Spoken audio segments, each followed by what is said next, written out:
Get ready with me as I debunk 3 very common misconceptions about pre-colonial Nigeria. The first misconception is that we were illiterate before formal British education.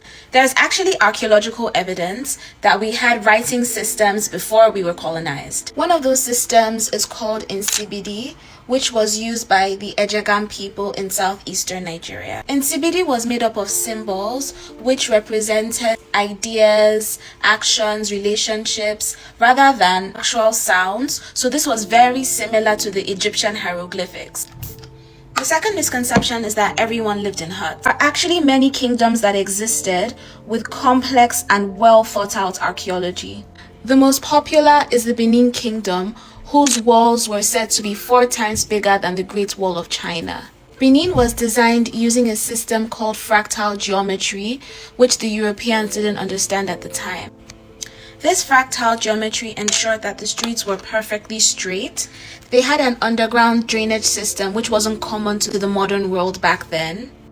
And they had neighborhoods that were repeated in perfect patterns, almost all looking the same. The Portuguese that visited in the 15th century described it as bigger than Lisbon. It had straight boulevards, palm oil street lamps, and walls that were so smooth that they shone like mirrors. The third misconception is that women were confined to homemaking. Women were actually central to trade in pre-colonial times. Among the Yoruba people, women were central to long-distance trade between kingdoms. The most successful women were given the chieftaincy title Iyalode.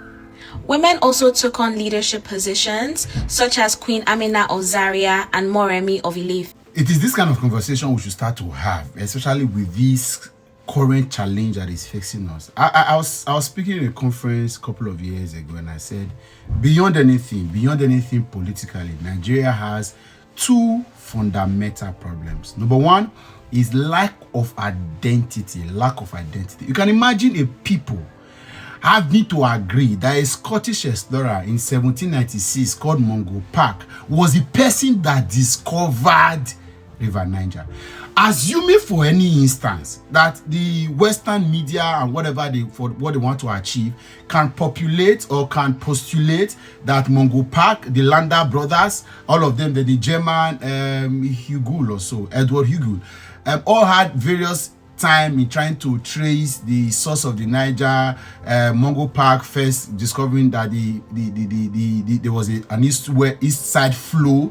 The Landa brothers now said, okay, they were able to see that the River Niger and Benue were able to empty themselves into the end of the Atlantic Ocean, and all of those exploration. That can be their own identity, that can be their own story. But as Nigerians, how do we comfortably tell? How do we allow outsiders to tell our story? It is accurately lack of identity. That's number 1. And stories like this should continue to happen. We are done with. And it is on this premise of lack of identity that we are here to recognize that we have a complex situation.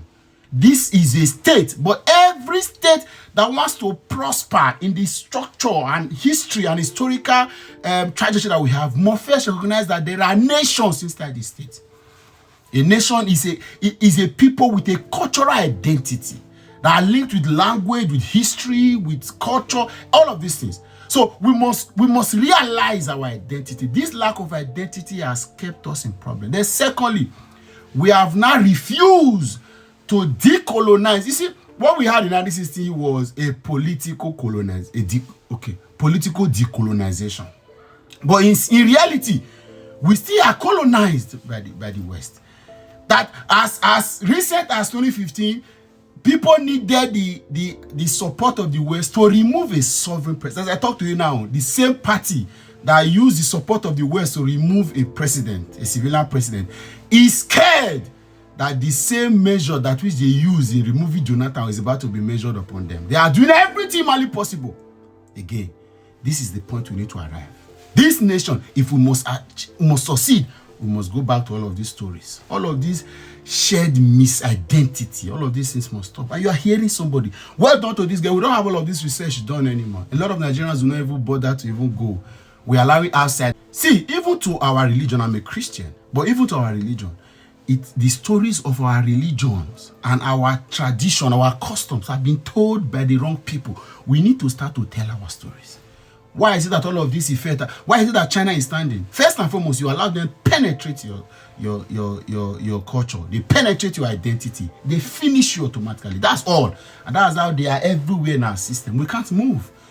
So if indeed, and we must recognize, no matter who else is going to be God, we must recognize a lot of healing needs to be done if this country is going to move forward. You see, all of the things that happened, and as recent as the Civil War in the 60s and 70s, 70 to 70, all of these things we need to get back. As a recommendation, there must be a confab. I'm not saying political confab, a true identity confab that will allow nations inside this country state, inside this state, to come and decide whether or not they are comfortable and what they want to have moving forward. We are forcing this marriage. We are forcing this marriage. See, that's why it's not working. Bible said, can two work together except they agree? You want to have the mouth and the teeth together you want to have the teeth and the tongue together in the mouth, and you expect things to happen. Whatever we are doing, we are always scratching the surface. There must be the hard questions to ask. All of these nations, all of these people that we have kept quiet, we have pushed into silence for so long. The fact that you have a woman that is there to say anything you tell her doesn't mean that she's a loyal wife. The day she has a chance, she will stab you. We must agree. Again, well done to this lady for all of this. I was impressed.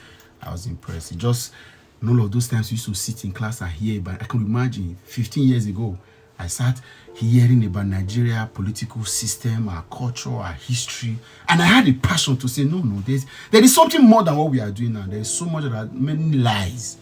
These explorers from different people, Berlin Conference, all of them have mesmerized and bastardized our systems. That we have all now been forced into these states, whereas it's like forcing a giant into a small room. We keep crying. There's so much tears of expression. People want to express, but we are being silenced because the people that kept us here in the first place know why. And we have not been able to ask ourselves, why did they keep us here? What can we do to get out? We will get into this in future. Out of here.